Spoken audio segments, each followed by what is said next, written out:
हाँ, तो फाइनली इतने प्रॉब्लम्स के बाद इमरजेंसी रिलीज हो चुकी है और ये मूवी मेरी उम्मीद से कई ज्यादा गुना अच्छी थी, क्योंकि मैंने कोई उम्मीद ही नहीं लगाई थी। मेरा एक्सपेक्टेशन 0 पे था और 0 to 10 भी बहुत बड़ी बात है।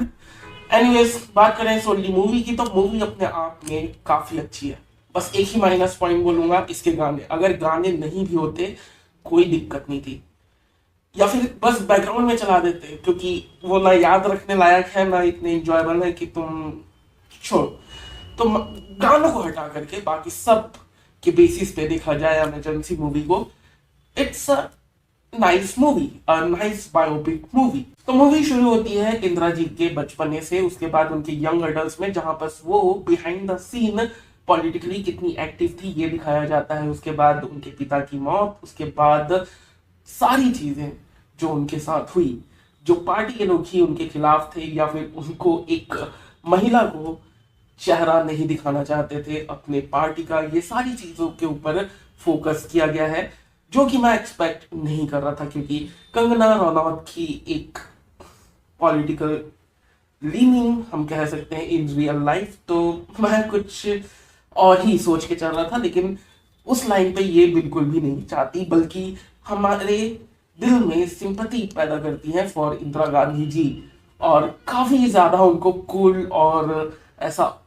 उनका ऑरा इतना हाई दिखाने की कोशिश की गई है, जो कि एक प्रकार से अच्छा भी है, लेकिन कुछ कुछ जगहों पर हाँ, बहुत ही ज्यादा फोर्स्ड लगता है, उतना नेचुरली नहीं आता। जहां जहां जो रियल लाइफ डायलॉग्स हैं उनके, या फिर जो इंदिरा जी ने रियल लाइफ में कहा था अपने भाषण में, या जो भी हमें सुनने को मिलता है उनके आसपास में रहने वाले लोगों द्वारा, तो उससे हमें पता है कि ये सही है और फिट भी बैठता है। लेकिन जो हमें नहीं पता, या फिर ऐसे सीन्स जहां पर उनकी पर्सनल लाइफ दिखाई जा रही है, वहां पर ऐसा लगता है कि ये जबरदस्ती लिखा गया है, उतना नेचुरली नहीं आ रहा। उसके बाद सिनेमेटोग्राफी मुझे बहुत सही लगी। मैं वैसे पॉइंट आउट करना पसंद नहीं करता, क्योंकि इवन इन इंडियन मूवीज कोई अच्छी मूवी होती है उसमें भी सिनेमेटोग्राफी उतनी कुछ खास नहीं होती, लेकिन यहाँ पर काफी अच्छी तरीके से ध्यान रखा गया है उसका, कि कैमरा एंगल्स कैसे हैं, कलर्स कैसे हैं, और सारी चीजों का प्लेसमेंट का, हर एक चीज कहाँ रखी जाएगी एक फ्रेम में,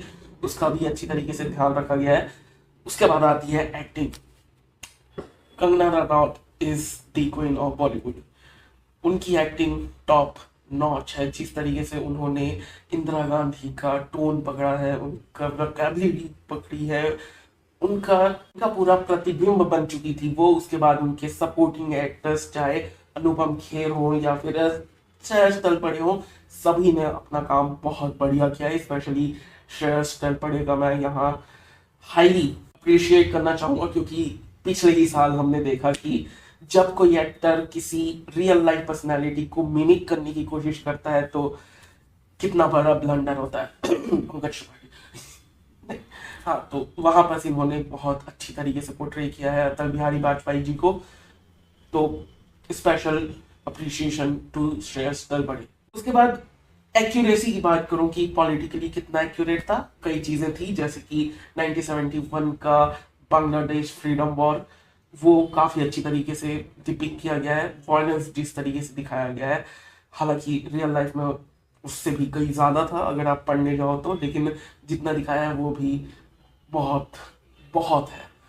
उसके बाद बहुत सारी चीजें बस लुक थ्रू कर दी गई हैं, मतलब उनको एड्रेस ही नहीं किया गया। ऑब्वियसली समझ में आता है क्योंकि ये एक मूवी है, लेकिन जो भी जितना दिखाया है वो ईमानदारी से दिखाया है, इतना मैं कहूंगा। उसके बाद थोड़ी सी एक्स्ट्रा कोशिश की गई है इंदिरा गांधी को as a this heroic figure दिखाने की, जो कि इंडियन बायोपिक्स में होता ही है। तो या दैट्स दैट। बाकी ये थे मेरे ओपिनियंस, मेरे व्यूज। तुम बताओ तुम्हारे क्या व्यूज हैं नीचे कमेंट सेक्शन में। मिलते हैं अगले वीडियो में आज रात के लाइव पे। मैं रात को शूट कर रहा हूँ, तो कल रात के लाइव पे, और मैं जा रहा हूँ पताल लोक देखने। Okay bye.